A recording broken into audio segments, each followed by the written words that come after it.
Okay, so I think we've got a good number of people there. So hi everyone, welcome to today's session. My name is James Woolard. I look after the Reactor program across EMEA, so Europe and the Middle East.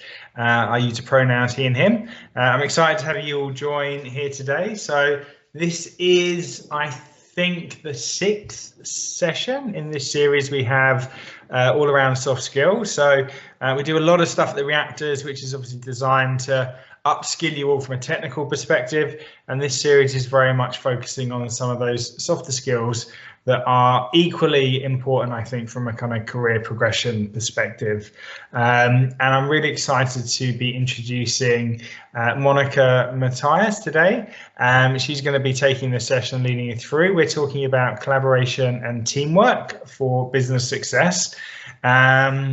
Before we get into it, just a quick word on our code of conduct. So we are recording today's session. We will be posting it up on our YouTube channel, so you get the chance to watch it back there. But any kind of comments or anything, just be aware of that. We have got everyone kind of on mute, unfortunately, just to kind of make it run and flow as quickly as possible. So please do use the chat if you'd like to ask any questions, and it's definitely an interactive session, so Monica will be asking you to kind of comment and provide feedback as we go through.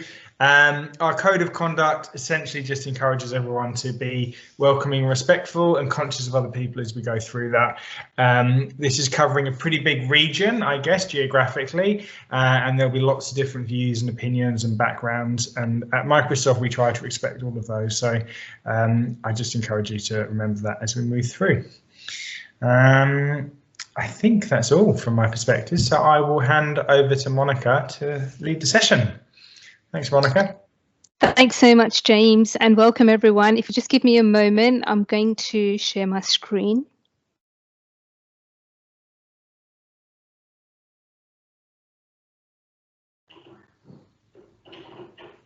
Can everyone see my presentation?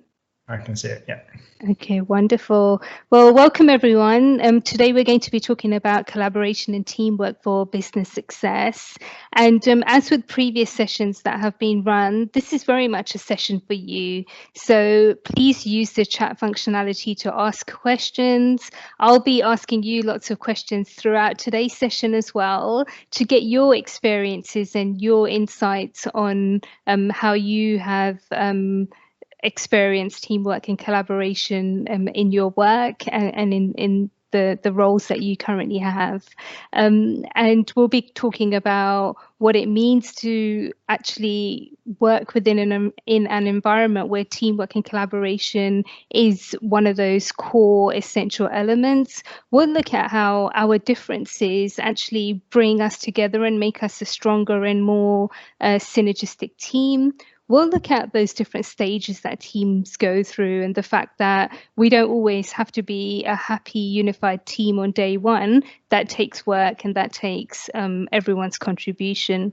Then we'll go through some of those conflict sources and how we as individuals and also as managers, how those kinds of conflicts can be dealt with. And then we'll end with a model which you can go away and use within your role and within your teams to actually drive teamwork and collaboration forward. So without further ado, let's go into the slides. And I wanted to share a quote here by Simon Sinek, and he has said, "A team is not a group of people that work together. A team is a group of people that trust each other." And that essential element that goes across teamwork and collaboration is that sense of trust. When we know that we work in an environment where everyone trusts each other, then that is what creates that the fertile ground in order for us to all thrive and succeed as well. And one of the first things I wanted to share with you is about my experiences during my university days, and this was going back more than 20 years now. And one of our lecturers spoke to us when we were working on a team project, and they said that often when you're in an organization or when you're working in a team, we don't always have to bring the same skills. We don't always have to have the same background or the same aptitude. The power comes from us bringing our differences. So, and that can come from our skills, our experiences, all the way through to the qualities that we bring as well. And we don't always have to be best friends either. If we have a goal that we're working towards, then actually that's what everyone drives towards to succeed as well. And one thing I'm always aware of, and when I'm conducting interviews or when I have been interviewed in the past, is often the question comes up, which is how well do you work in a team, or give us an example of a team situation which you faced a challenge and how you dealt with that challenge, because employers are looking for those things, and it's something which they know they need in order for their teams to thrive as well. So please feel free to share any comments and questions as we go through, and I will check the chat as well. Now, when it comes to working in a team environment, sometimes we have our own skills, which is I may be very technical, I may be very HR focused, or I might be very finance focused. And often we can work in our own silos and think, oh, I just need to do a good job in the work that I'm doing. And that's the important thing. And that's something I experienced when I started my first job in the Big Four consulting firms. I thought that the most important thing was for me to do a good job, and that's all that mattered. However, when I evolved in the organization, as I started to manage people and work on projects with other departments, it was apparent that working as a team is important, because it wasn't enough for me to do a good job. It was about bringing everyone's skills together for us all to do a good job together. And that's what we're going to be talking about today as well. And it's that success comes from moving away from a silo mindset and towards a collaborative one. And we can't do everything. Like we're not good at one thing, and one person cannot do the work of everyone. And when we realize, and when we bring everyone's skills together, we realize that it's like the jigsaw puzzle that fits in and creates something really beautiful. One of the things I would love for you to share in the chat, and that is, how do you collaborate with others? What are those experiences that you've had where you've worked in an environment where you've collaborated with others?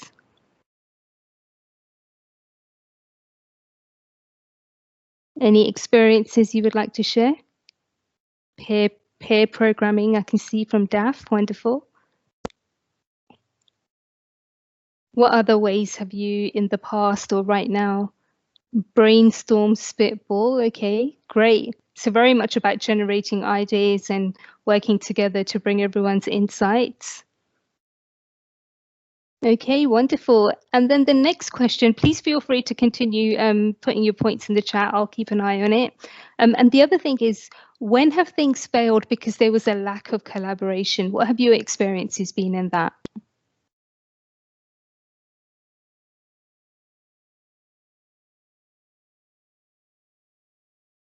So has anyone had that experience of things not working because there was a lack of collaboration? In some of the work, that peer pressure, okay, the background, lack of trust. So some of the things that we've already talked about today, frustration, and just having that awareness and knowing that what leads to good success in collaboration, what are the things that can lead to the downfall of collaboration. The many things that you have already mentioned, they're all key, because when we work in a team, it's really understanding that that's what could lead to potential conflict or dysfunction. And once we have that awareness, then we can go back into that situation and be more proactive in the way that we deal with things. Team member decides to show off being a facilitator. That's a really good point, and we're going to cover that a little bit later in today's slides. So thanks for that as well, Daph. Brilliant. So let's move on a little bit more on this topic. Now, why is it important? So what the studies show, what the research shows, and from our own experiences as well, is that the strength of a team drives business outcomes. So many studies have been conducted that when the teams work together towards a mission, towards a vision, then they are more likely to create business outcomes which are stronger and more successful. In such an environment, it's really important to look at everyone's strengths and value everyone's contribution as well. And when we work in a team, and on the chat it was mentioned around brainstorming and spitballing, so this brings new ideas and new perspectives as well, because often when we're in a genuine team setting, we're willing to listen to other people, and that then in its essence drives synergistic behaviors and outcomes as well. And the other thing is that when we work in teamwork and collaborative manner in such an environment, what actually happens is that we are given the opportunities to grow and develop, and it could be things such as communication skills improve because you're given the platform to showcase your ideas. It could be how you handle conflict and how you deal with difficult conversations, and all of those things can actually get honed when we're in such an environment. It also leads to partnering for success. So when different departments come together, they can share ideas and deal with the business problem. And that leads to greater understanding of other departments as well. So those are some of the reasons why it's important. And the next thing I really want to focus on is those differences. And I mentioned it, I touched upon it slightly already, which is why are having differences really important is because, and I'll go through that in more detail, because the studies show that when we have a diverse group of people coming together, the innovation is greater and the success is greater. So what I would like for you to do now is on a scale of 1 to 10, where 1 you strongly disagree and 10 you strongly agree, answer the following question. I am more productive when I work with people from different backgrounds and experiences. What are your views on that statement? An 8, I can see an 8, I can see a 7. So quite high so far. A 7, another 7, wonderful. So that's great, and it's apparent that you've had that experience, and you know that this is something which is important. So that's wonderful. And then Taff has said, but it depends on the people not being jerks. Fair enough, makes sense. And something which we have to deal with as those things happen. So let's talk about what this means in more detail. I've already mentioned that the studies have found that a diverse team outperforms individual decision makers. And BCG carried out a number of studies, and they said that the level of overall innovation increases when that diversity of management teams come together. And we will bring our own strengths. And one of the things which Clifton Gallup Strengths have identified is 4 different domains of differences which add value within an organization. And the first one is around relationship building. And you may be one of these people, or you may know someone who's like that. And they're the type of people who accept and include others while actively listening to bring people together. So it could be someone who is a facilitator, or someone who's been given that role and responsibility. And there may be other people within the teams that you work in who are those influencers. They're the ones that are able to go to the stakeholders. They're able to go to like budget holders to say and ask for budget or funding, and they're able to do it in a way which is very influential because they may have those that skill and that personality to make that happen. Then we have the strategic thinkers, and these are the people which look at what's going on holistically, and they may have different options on solutions and things such as what can we do, where are we today, how are we going to take things forward into the future. So really looking at things strategically.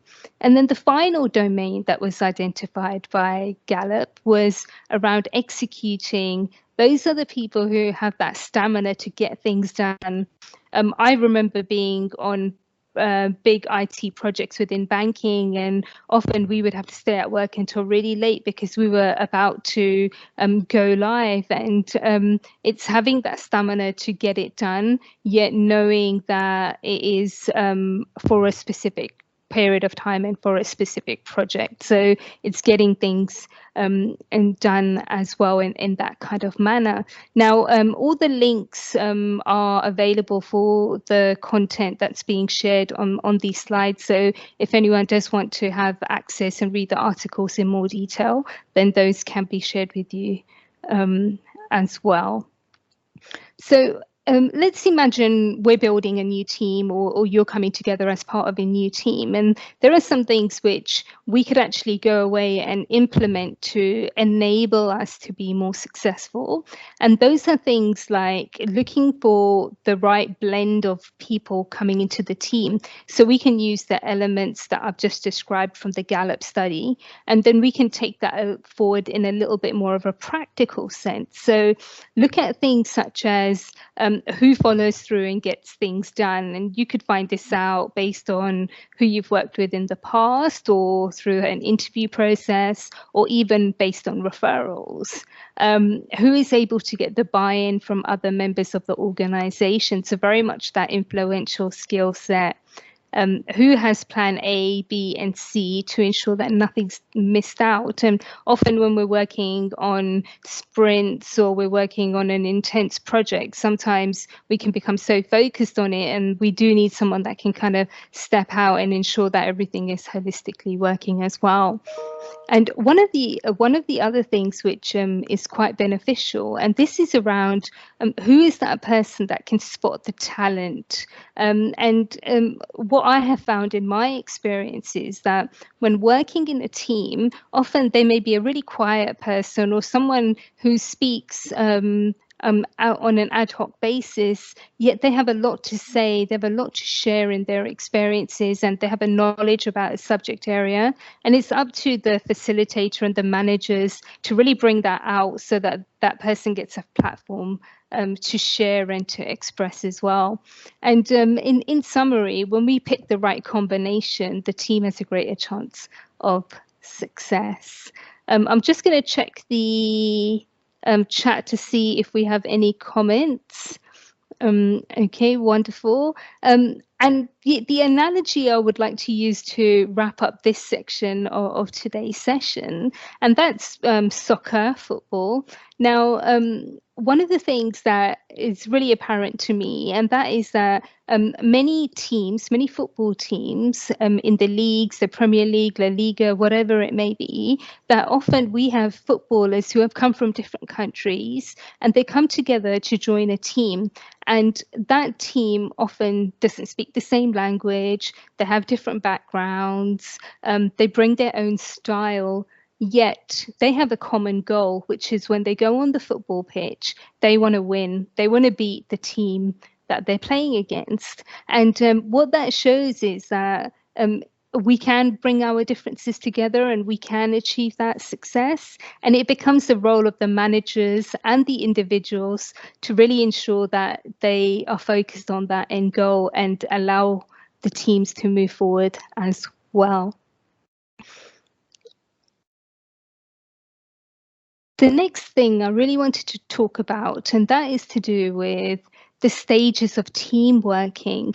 Now, before I go into the content and talk about a well-known model, what do you think are the chances that a new team will perform effectively from day one? Do you think it's a 1 being low or a 10 being high?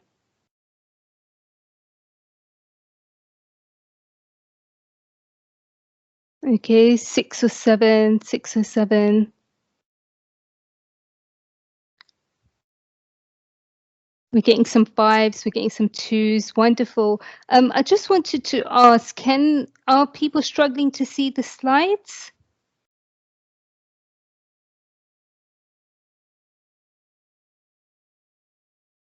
Okay, so James, are you able to see my slides? Yeah. Oh, Yeah, I can see them fine.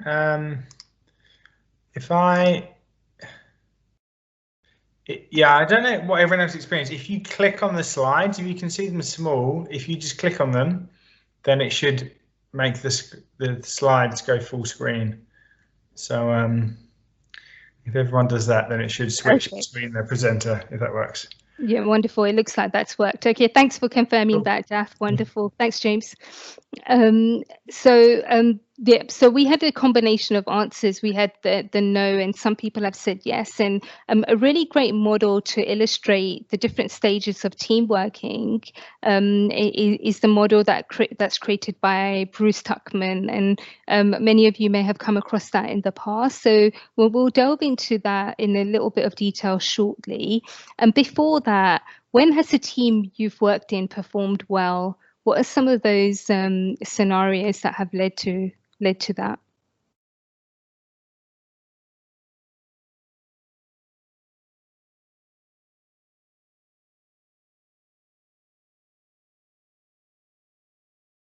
Okay. And the next question is, when have you worked in a team which experienced challenges? And we can certainly share the slides afterwards as well. Okay, worked well. We had worked together for a long time. Okay, so you knew each other and you had that familiarity. So that's really good. And worked well when the end goals have been clear. Very good there as well. When the challenge is when the manager of the team set us conflicting goals. Okay, that's a really great points. And these are things that we're definitely going to be covering in today's session. So I'm really glad that you're raising these today. And so what was Tuckman's model all about? So Bruce Tuckman came up with a model many years ago, and it's still used today, albeit it's probably been interpreted in different ways because of the way that team work has developed over time. And one of the first phases he identified was that forming stage. This is when we all come together on a new project. It could be we've in a new startup and new members are being brought together for the first time. And often we don't know what we're doing. We don't know what our goals are. So things are not very clear. And in this instance, the role of the leader becomes someone who directs us, sets the scene, and sets the direction of the team. And then as we start to get to know each other and we start working together, what happens is we may face potential conflicts or power struggles within this team. And this is because the team is still quite new. We're getting to know each other, and maybe the boundaries are not clear and the roles and responsibilities are not clear. And the role of the leader becomes that of a coach. It's their job to really coach us as a team to move forward, to ask those powerful questions to help us get really clear on where we're going. And you may have experienced this in your own work. And after that storming session, we start to really learn and understand each other. We know where we're going as a group. So if we're releasing a new application, or in my case, if I'm implementing a large scale financial transformation program, then once I know who's doing what and what that success looks like in the future, then the group knows more about each other. They know what their role is as a group, and they know their role as individuals as well. So there's consensus, there's agreement. The roles and responsibilities are very clear at this stage. People are given more delegation responsibilities. They're no longer being micromanaged or handheld. There may be things undertaken which drive teamwork and team building events. For example, there may be some social events which take place. In the COVID world, that could be a virtual coffee, or only a week ago, I was part of a team where I did a virtual escape room, which was really wonderful. And it's these things that bring the team together because we know how we operate under different circumstances. So the role of the leader becomes that of a facilitator. And then the final phase, and this is the performing stage, this is where we're delivering, where we are working towards the goals that have been set, and the decision making is very clear, and things like that. And the leader really is then the delegator. The leader is making sure that their team can operate, and more in an arm's length approach. And it could be that there's full trust in the team, and the manager may just want regular updates rather than daily updates, or they may attend a daily stand-up meeting which may last 10 minutes, and that may be enough information for them on what's being undertaken. So this is Tuckmans model. Now, the thing to point out here, it looks like it's very linear in its approach because we're going through each stage one by one. In reality, the model isn't linear because as human beings, we don't go through such a structured process, and it could be that it evolves, it could be more cyclical, and also we may start at different phases and we may continuously move through this process as well. So it becomes more of a continuum rather than a process. If anyone has any questions on this model, please feel free to share as well. So to take that forward, so the process depends on the team size, the number of people, what the team is actually doing, and where they're based. So for example, in today's virtual world, we could have team members all over the world. So it could be that takes a little bit longer, and it very much depends on the experiences of every organization as well. I mean, if we were in the storming stage for a very long time, then that may require some fundamental shifts and fundamental changes being undertaken. So already in the chat, a number of people mentioned different sources of conflict, and they've talked about the fact that someone wants to be more influential over other people and things like that. So what we're going to talk about next is, where do those sources of conflict come from? And more importantly, how do we navigate them? Because it's okay to know that we have conflict. The key thing here is then, how are we going to move forward from that as individuals and also when we are managers? And one of the things I'd love to ask you is running away from a conflict the right answer?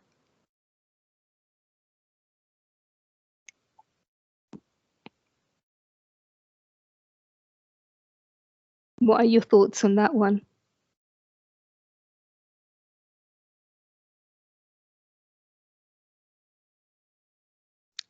No, it will bite you back in hard. No, but you have to choose your battles. Okay. All right. Makes sense. And what do you think will happen if we avoid conflict?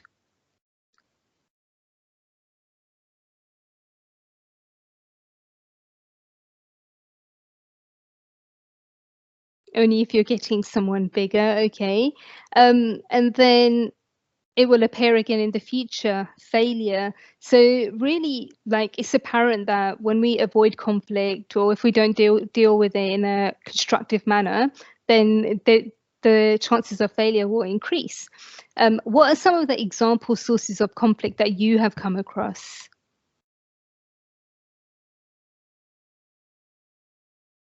Okay, we're hearing things, I'm reading things like the blame game, avoid it if worrisome, but face it bit by bit. Okay, that's good.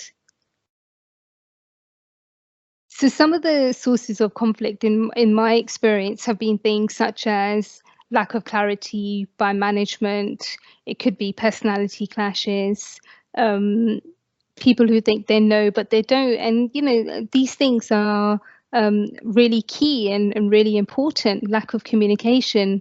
The manager does not understand professional work processes. Okay, so really different types of answers. It could be more management driven, more individual driven as well. So I'm going to talk about 3 different types of sources of conflict. And the first one is to do with role conflict. And the role conflict, as depicted by the image here, is when it's got nothing to do with individuals not liking each other. It's actually the opposite. It's because the situation is that there's a lack of clarity on what people are doing. Their roles and responsibilities and their tasks are not clearly stated. And the way that this situation can play out could be things like 2 people's roles overlap.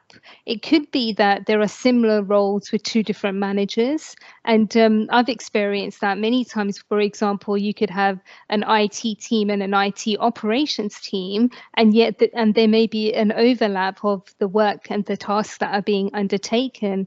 It could be where one person overexerts their authority over another in a certain situation. This could be in a meeting in front of stakeholders where people want to put their own mark in front of stakeholders to show that they are the key players or they know what they're talking about.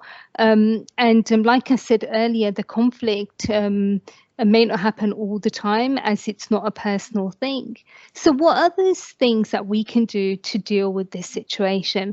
Some of the things that can be done from a management perspective is that they need to recognize the conflict. And once they recognize that conflict, it's then setting those clear guidelines and being really clear about the roles and responsibilities.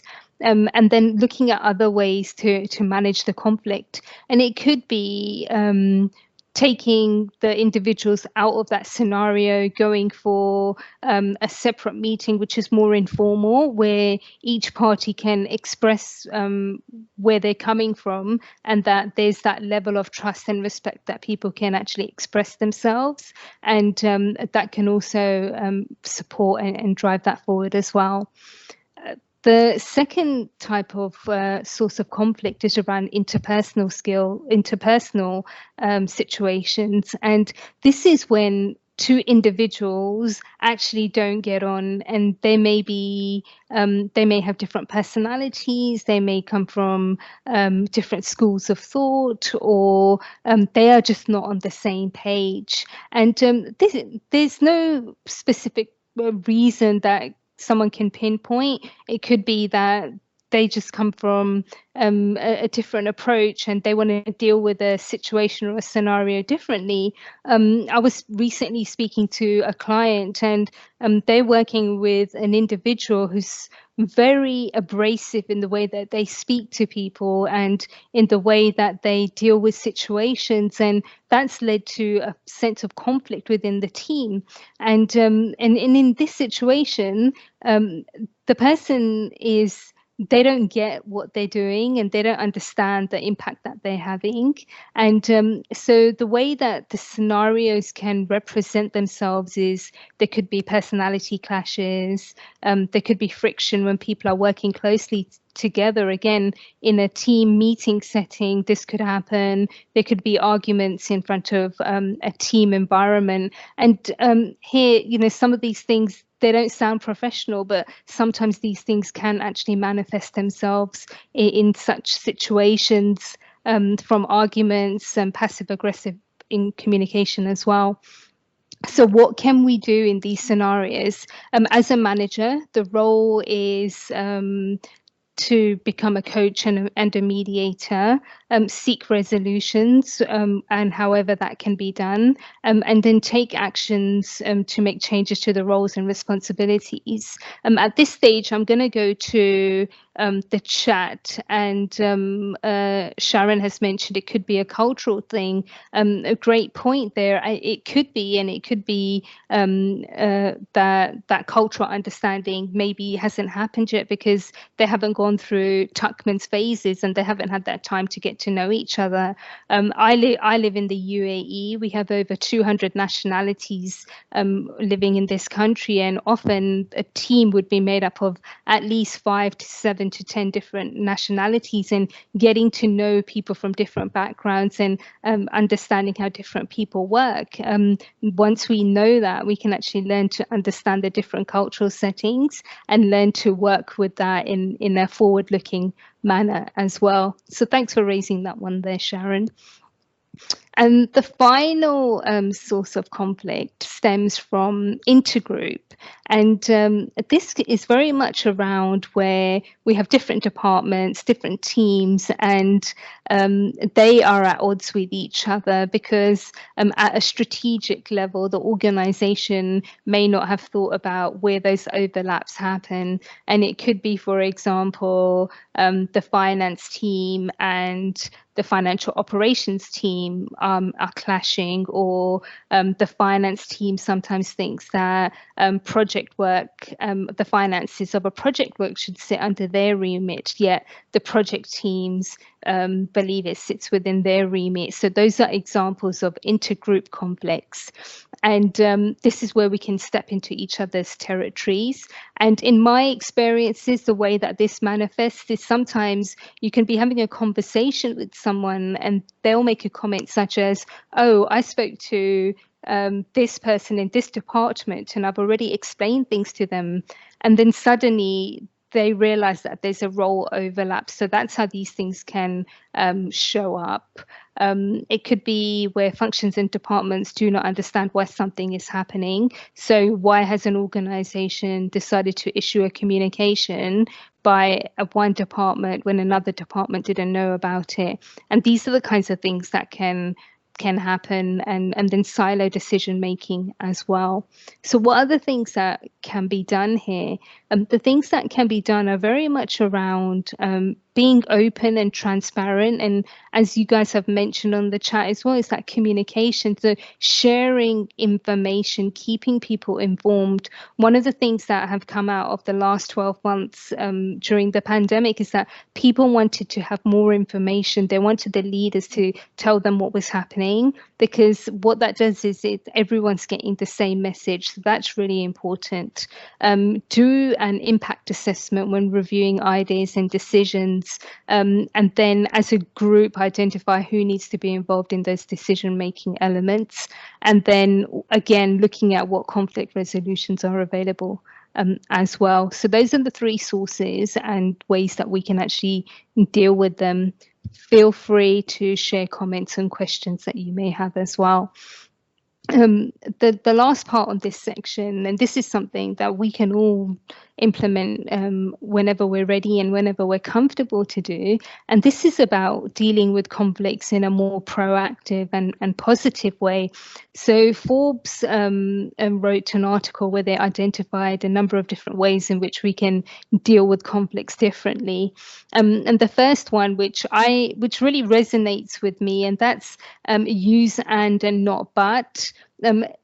Often when I'm in a conversation, for example, and someone says but to me, straight away I find myself getting defensive, and that's because but makes someone feel like what they've done is not right or their idea isn't correct.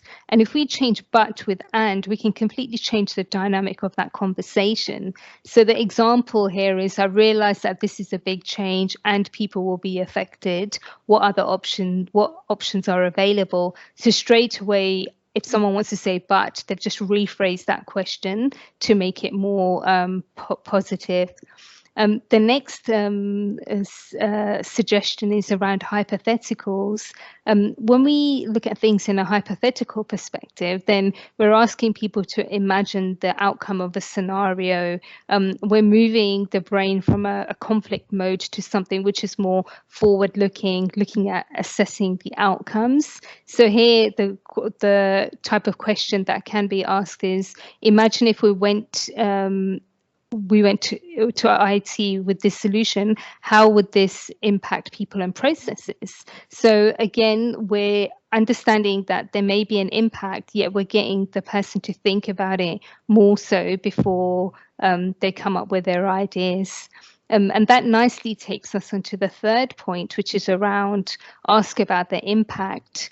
If we change the go live dates, how will our key clients be impacted? So very much in a project scenario, if things have to change, then before doing the blame game or before pointing fingers at why we shouldn't change a go live date, by asking someone about the impact, then straight away they'll understand that there is a big impact and we need to consider those things as well.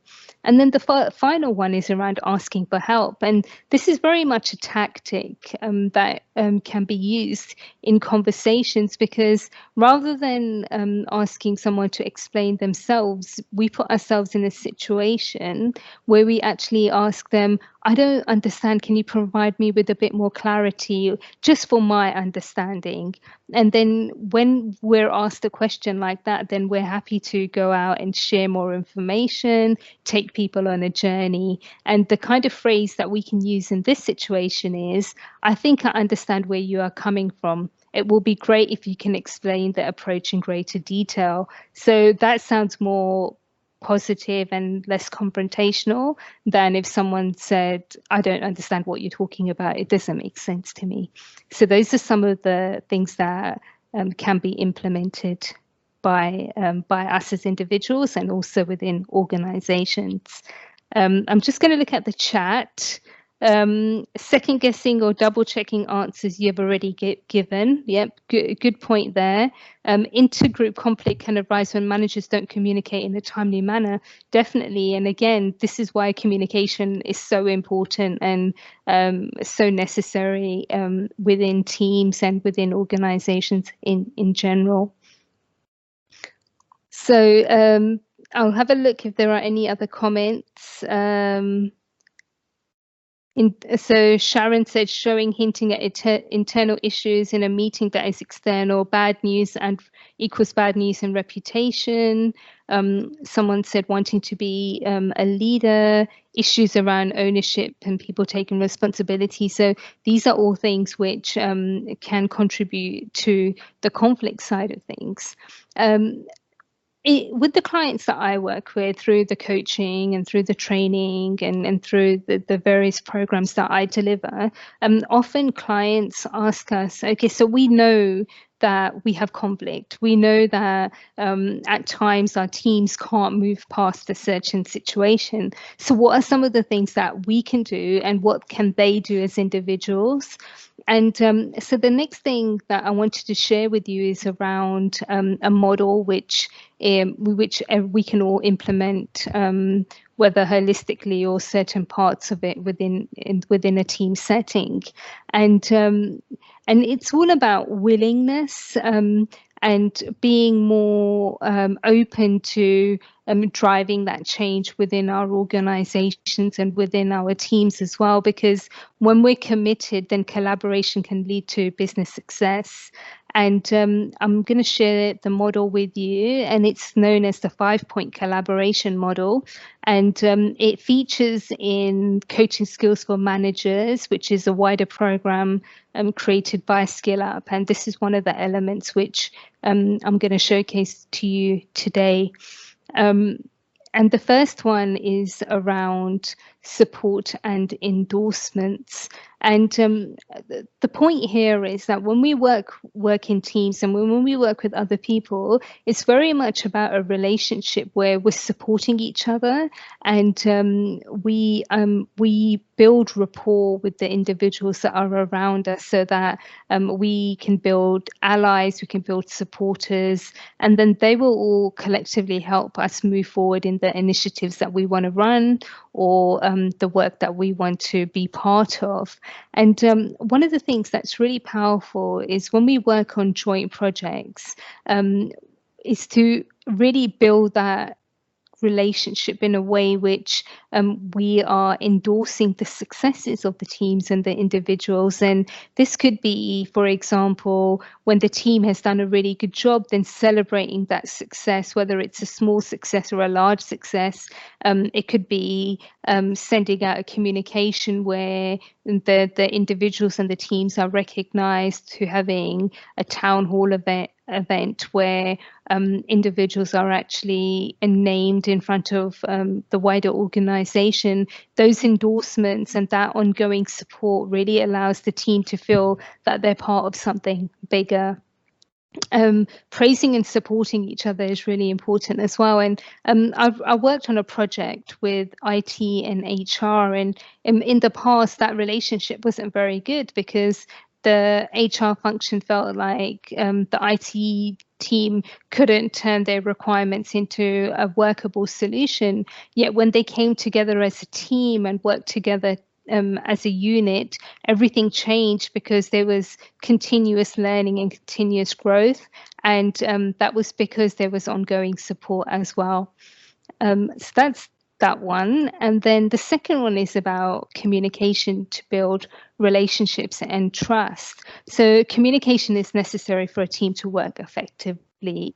It needs to be open and honest. As you would have seen during other programs run by Ben, communication is key, and how messages are shared is what is really important to the way that relationships are built and nurtured.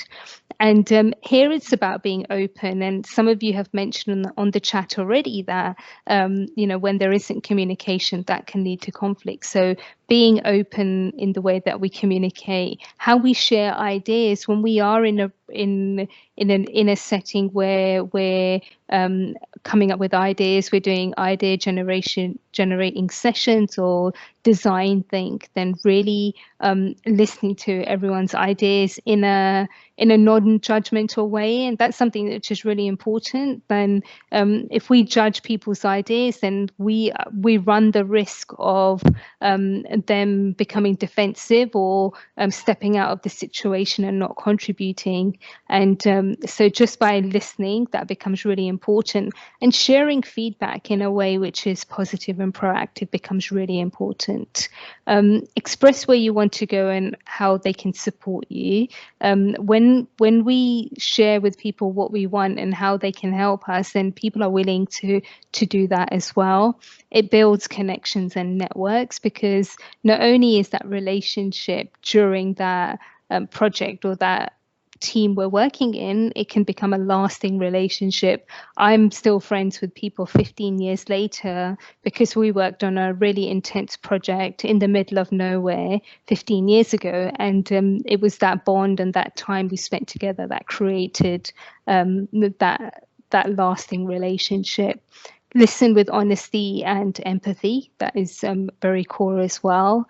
And deal with differences in a professional manner. We've already talked about how we can deal with conflict. So taking that approach, which can really help us then leave a situation which is a conflict situation in a way which is more forward-looking and growth mindset based as well.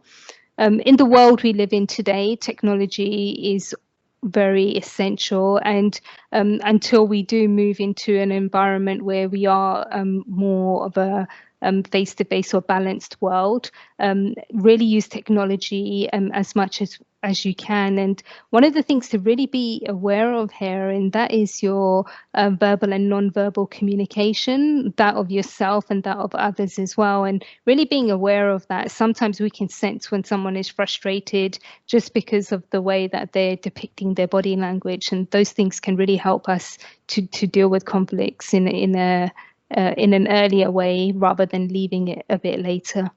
And then share regular updates and successes as well. I'll just check the chat to see if we have any comments. Okay, wonderful. I touched upon empathy, and putting yourself in the shoes of others is really essential in a team working environment. And that's because we can sometimes go into environments and situations where we only want to talk about our own idea, and sometimes we can not look at things in a wider or in a more empathic way. And so when we look at things with empathy and we show empathy, then we're looking beyond our own needs and desires. We're giving other people that platform to share as well. We're demonstrating that we want to really listen and really understand. And that creates a bond, that creates a sense of trust and respect amongst people within the team. And really asking powerful questions as well to create dialogue.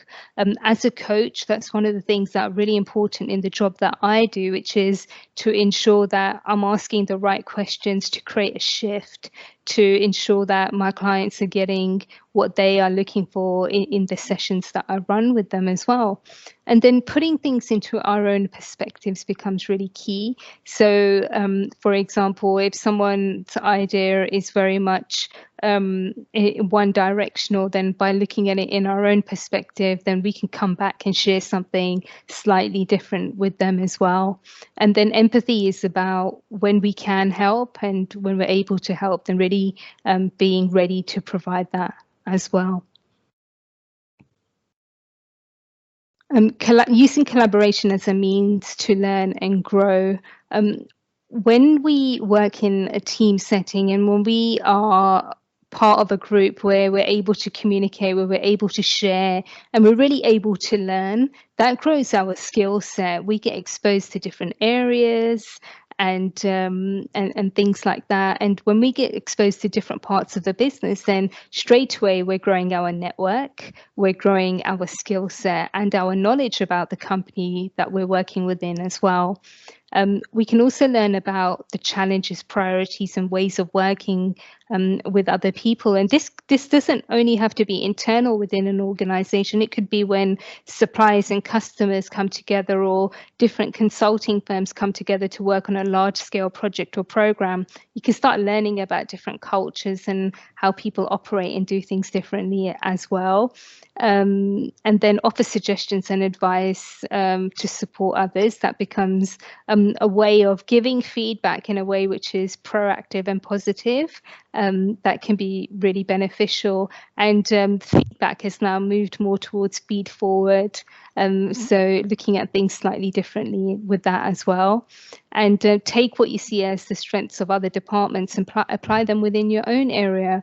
I remember working for an organization where I really liked the way that a specific team had their meetings, and it was just really creative, and there was a lot of buzz and a lot of energy. And this was just coming from the fact that the team were really well bonded, and some of those elements I took those away and I applied them in my team. So it's very much a continuous growth process as well.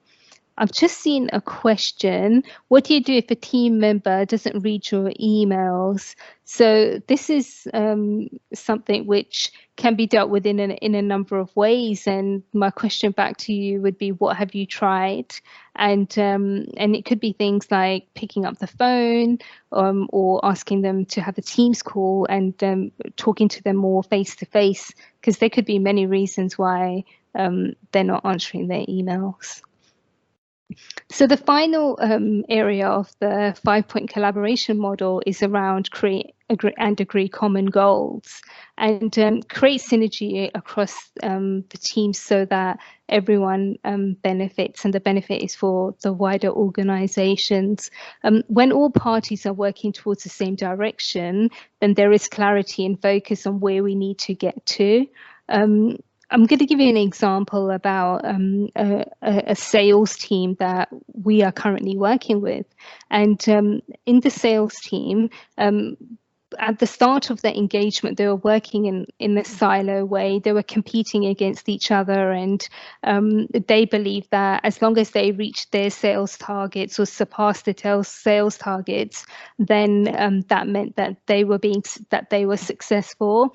Yet, as part of the program that we are delivering with them right now, they've realized that when they work together, when they learn about the products, they learn about the services that their company offers firsthand, that suddenly their knowledge grows, and they realize that by learning more about the products and then more about the services, that they're actually working towards a common goal of an organization. And so these goals really need to be stated in a clear way, and that will drive congruence, because then we all know where we're going. When we go on, for example, the sports analogy again, when we go on the field or if we go on the tennis court, we know that our goal is to win. At times, our goal may be to have a draw because of the way that the stats stand at that moment in time. So it's just really being clear about what that goal is. And the other thing is around encouraging and supporting various people to work as one unit as well. That's what a goal will do. It will remind everyone about where they're going as well.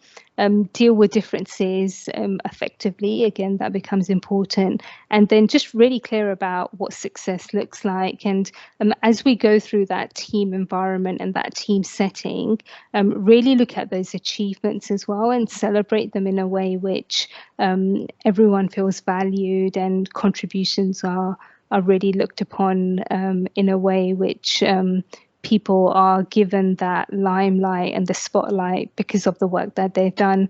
When individuals are given that recognition, then studies show that they will work with greater productivity, and they will continue to move forward within that organization because they feel they are being valued as well. So that was the 5-point collaboration model. And as mentioned, the slides are going to be made available to you as well through the YouTube video based on what James has shared. Before I wrap up, I'm just going to go to the chat and to see what Sharon has said. It has been difficult working from home as I am more of a visual person and need to see, feel products. How has other teams handled this? So really good question there, Sharon. And part of this comes from, for the time being, is really leveraging technology. I'm working with someone at the moment who's working for a very high-end retail company, and they have very high-end clients on other sides of the world, and they're leveraging technology to the point where they're taking close-up photographs. They're walking the shop floor with their iPads or with their computers to really zoom in on the product details. They bring an expert in to explain every element of the detail of that product, and that's helped not only the customer to make a decision about the product, it's helped the individual staff members to learn more about the product and leveraging technology as well. So I hope that answered your question as much as it could. So just to wrap up, the last few words I wanted to share with you is that collaboration brings people together towards a common mission, and as long as we remember that, then that will help us towards our own business success as well. So thank you so much for your time. I'm going to hand over to James. Thanks, Monica. That was awesome. And thank you, everyone, for the engagement throughout. We are actually not able to share the slides in full, but you will be able to see the full session on our YouTube channel, so you can kind of get a gist of them all there. And I will post details of that here. So this is all of our channels are here. So I assume you also found us via Meetup. We have a Twitter handle as well. And then we also have YouTube, which is where all of this will be posted. So if you search under our playlists, there's a soft skills playlist, and you can actually catch up on some of the previous sessions, which would be in the series as well if you enjoyed today. And you can sign up for a newsletter there as well. So thank you, everyone, for attending. It was great to see you all. And hopefully we will see you same time next week for another session with Monica, which is all around innovation and creativity, if I'm right, Monica, next week. Perfect, yes. Okay, cool. Okay, thanks everyone. We'll see you next time. Thanks everyone. Thank you. Bye.